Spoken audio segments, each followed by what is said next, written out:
Hey YouTube, how you guys doing tonight? Kevin here coming back to you in a very messy shed. I got a bit of a mess up on top of the box over there, and I'm still putting stuff away on the workbench, but nevertheless, we're going to keep plugging away, and as I get going, we'll be putting more stuff away. You guys can see I brought in some more stuff that I've had, and we're just going to keep plugging out. So, back on the bike. We're going to pop the head off tonight, see what's going on up underneath there. I lubricated the chain, sprayed it down with this stuff right here.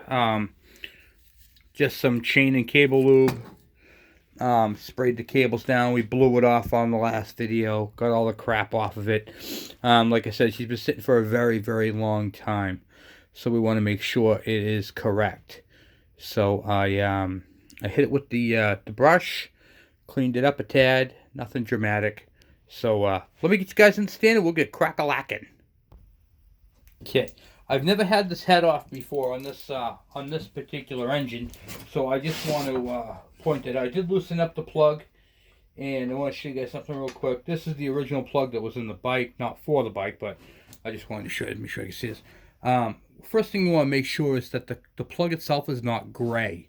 Whenever you see gray, that means there's metal transfer. That means that this thing got to the point of it was starting to molt. If you have a gray plug, you have engine damage. There's no other way around it. So keep that in mind. Let's get this cylinder head cracked off here.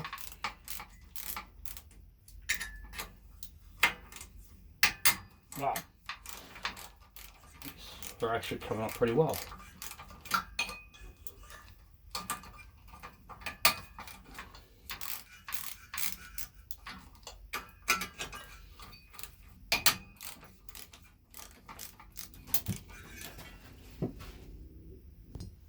Show you guys a cool tool.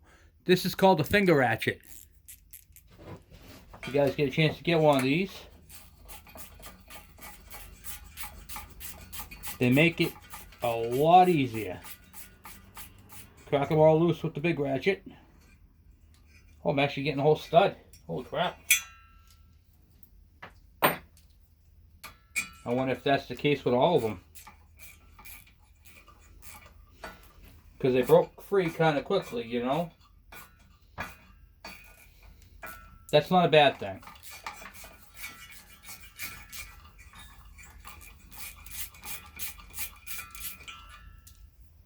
No, that was just a nut. Okay, good.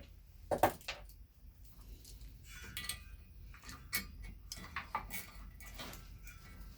I'm going to finish taking these off real quick. Alright, so only one stud came out. All the rest of the nuts came loose. And we got to be careful for the washers, because there are washers in here. There's the three of them. And it does look like we have some engine scoring. Alright, let's show you guys this.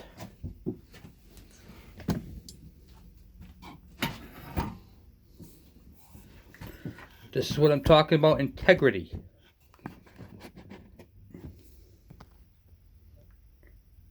Okay, so we got a little bit of scoring on the exhaust side right here, but nothing I can't even put my fingers into it. Alright. That doesn't feel bad at all. In fact, the cylinder is actually pretty good. A little bit of scuffing right there, but nothing dramatic. Alright. I mean, it's stained into it, but I can't even put my fingernail into it. Piston top crown looks good. I'm going to run it, guys. That'll run. We'll do a compression test on it and see where she's at. Okay. Alright, so we put the fourth stud back in. You can see from the cylinder head itself, there's no metal transfer. So this thing's in good shape. I'm not going to complain about the little scuffing. It is not a score. And then we're going to put the washers on here. I will keep an eye on it as I do all the bikes. but that could be just from something that passed through it. As long as there's nothing on the exhaust side of it, I'm not going to lose any sleep over it. Some scuffing is okay.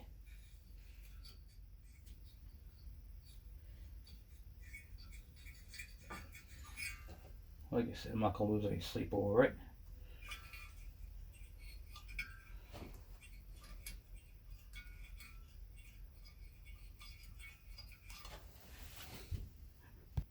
Alright, so next step, we're going to take off this little rod right here, the clutch rod. This one right here, you can see how it's got a little bit of rust. This goes in the plunger. And then you have another rod that came with it, but I don't really like right here. I could feel some burrs right on the ends. I don't like that. I like the smoother one. I mean, it's got a little bit of rust on it, but nothing dramatic. So I'm going to clean that up real quick. I'll show you how I do that. I stick the good end in a cordless drill, like so. Then a little bit of WD-40 and a blue scouring pad. Give it a good helping of it. And then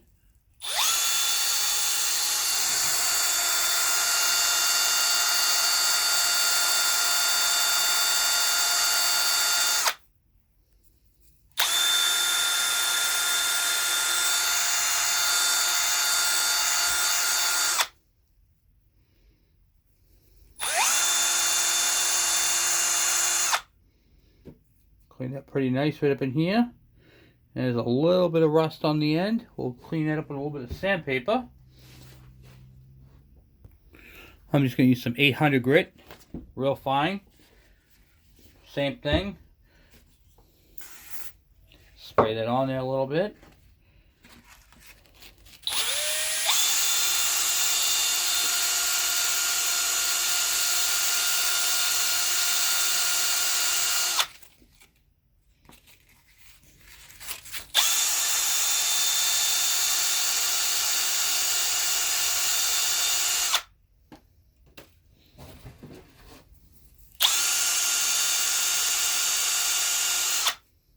Voila.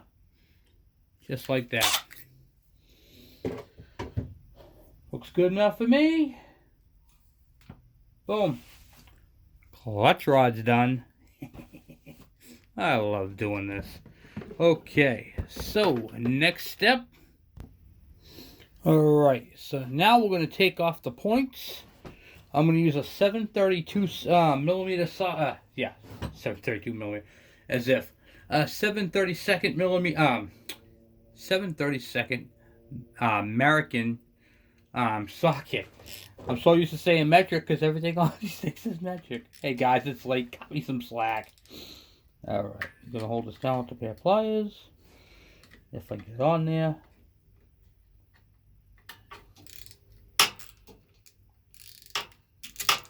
You just have to loosen up. You don't have to pull it all the way off. Loosen up the bolt, and then this way here should pop out. Unless it's looped. This one looped? I think this one might have a loop on it, guys. Thing's making me out to be a liar. Normally you can just loosen them, but this one looks like I might have to take it all the way out. Oh, look at that, I do. Interesting.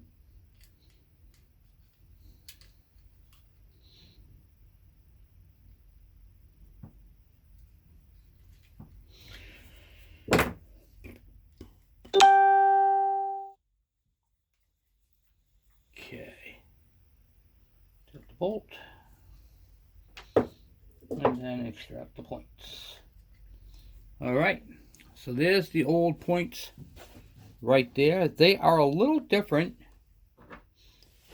than the new points we got. So, here's the new points. Here is the old points. So, hopefully, they work. They're completely and utterly different. Alright, Well, those points are completely and utterly wrong.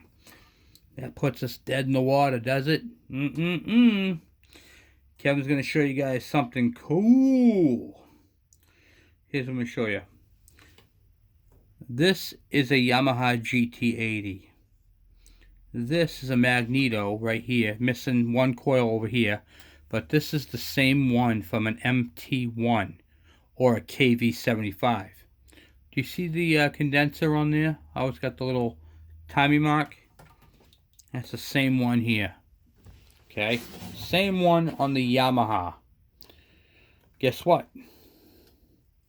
Here are the points that I just took off this bike.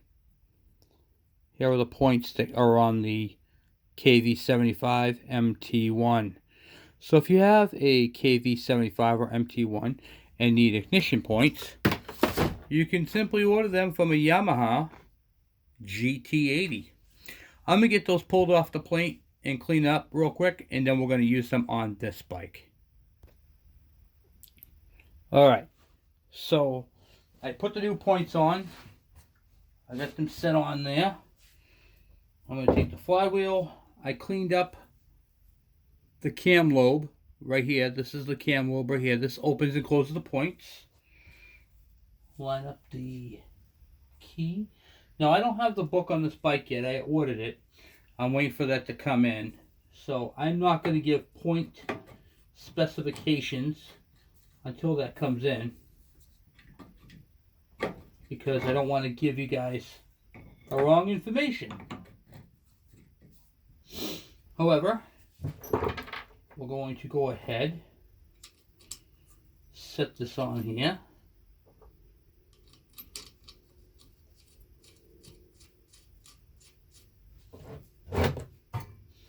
And just take a quick peeky. Alright, how you guys doing? Alright, so back at it. We got the flywheel on. I jerry-rigged a coil because this bike, remember, has no coil.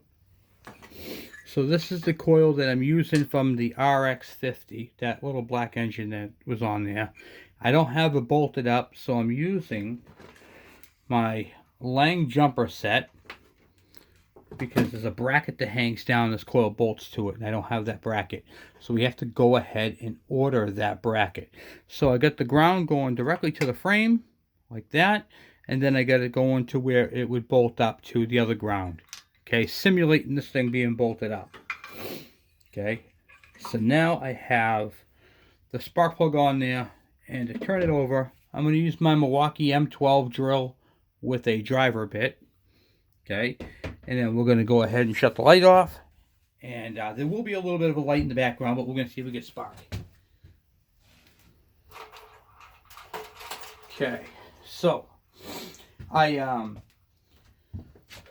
don't have the book on this, like I said, so I gapped it to the 14 thousandths that you would have on a Kawasaki. Is the gap that I put on the points through the window down bottom here, which you guys have seen me do a million times. So I gapped the points at 14 thousandths, and then we're going to see if the Kawasaki is the same as the Yamaha. Okay, so let's get you guys set up. You guys can see the spark plug all right. Okay, and I look on the flywheel for the rotation. See if we get spark. Look at that, guys. We got spark. We got beautiful spark. You see that jumping right in there? Okay, good. Ready? Nice. All right, so we got spark. All right, so we have spark. So that's a good sign right there when you have spark. Okay. Now I wanted to test the compression, but you know what I'm going to try real quick? I'm going to try something. All right. So I know this motor's been sitting for quite a long time, and I'm not expecting any miracles on it. So I know that this particular engine generally has low compression, but I need to see it at least over 100 so we can go further. If it's under that, then at some point we got to remove the exhaust and check the cylinder that way. So I'm using a compression tester. Because don't forget, we did see some scuffing in the rings, you know, where the ring was. So it looks okay. I couldn't, like I said, I couldn't put my thumb into it, but either way, I still want to make sure it's okay. All right, so I got my compression tester hooked up, and on a engine that's been running or that has not been sitting for as long, 120 are better. When an engine's been sitting for a long period of time, the rings can be gummed up to the piston and the compression could be a little bit lower. But we're going to crank this thing over and see what we get and do a compression test. So, here we go.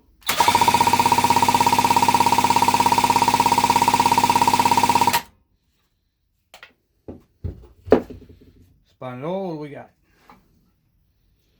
We have 110, 20, 30, 40, 50. We have 140 pounds of compression. Yeah, this cylinder is good. This thing will run no problem. Okay, so integrity test is good. We need to then move on to hooking up a carburetor and getting this thing running. So that's kind of where we're at with this at the moment. So tomorrow what we're going to do is we got this side of the engine buttoned up. We're going to then go ahead and put the side cover on, get this torque down, get the side cover on, and get that all situated and the clutch cable and all that in place. Once that's all in place, we can then go from there and get it set up so we can get a carburetor on it and do that. So let's take a quick peek at the carburetor, the side cover. Okay, take a look and see what this looks like on here.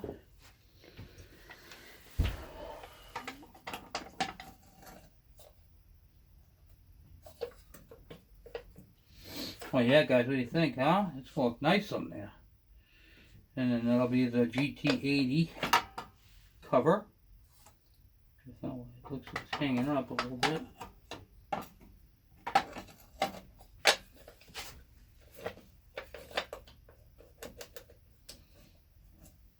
Oh, I see there's a grommet there. It's gonna go square into the grommet. And once it's like that, it'll fit perfectly. Oh yeah, nice. And then the shift can go on. And then that'll be all set. This is the clutch right here, so this is gonna go into here. There'll be an adjuster there, so we'll have to get the screws, replace these screws for this cover, and then that'll be it. Not bad, huh?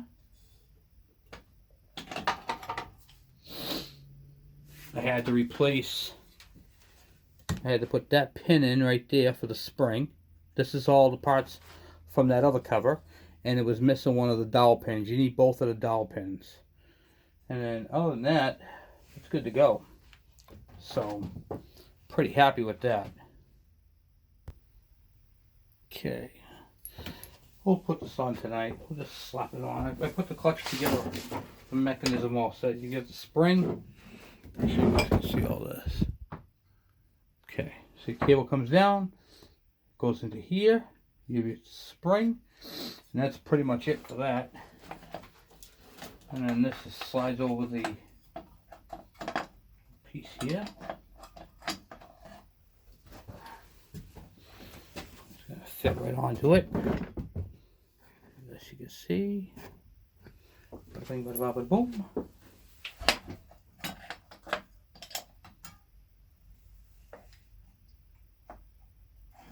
There we go.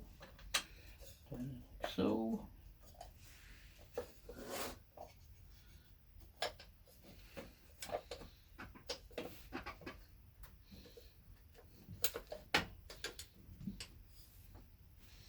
Just like that. There is a gasket I have to order. It'll work for now. Just gonna screw that in real quick. Well, there you have it, guys. I put the side cover on. I didn't think you guys cared if I screwed it on. It'd just be boring watching me put 4 screws in. So anyway, we have this side of the cover all set. Flywheel's on, torque down. I will give you guys the specs to that at a later date, once we get this thing up and going. So the only thing we have left to do to this thing right now is the carburetor, the ignition coil, and I think if we can get a carburetor on this thing tomorrow, we can try firing it off. So I'm pretty excited about that. So tell me how you think, guys, what you think about it, and let me know. Talk to you guys later. Thank you for watching. Thank you for subscribing. Talk to you tomorrow.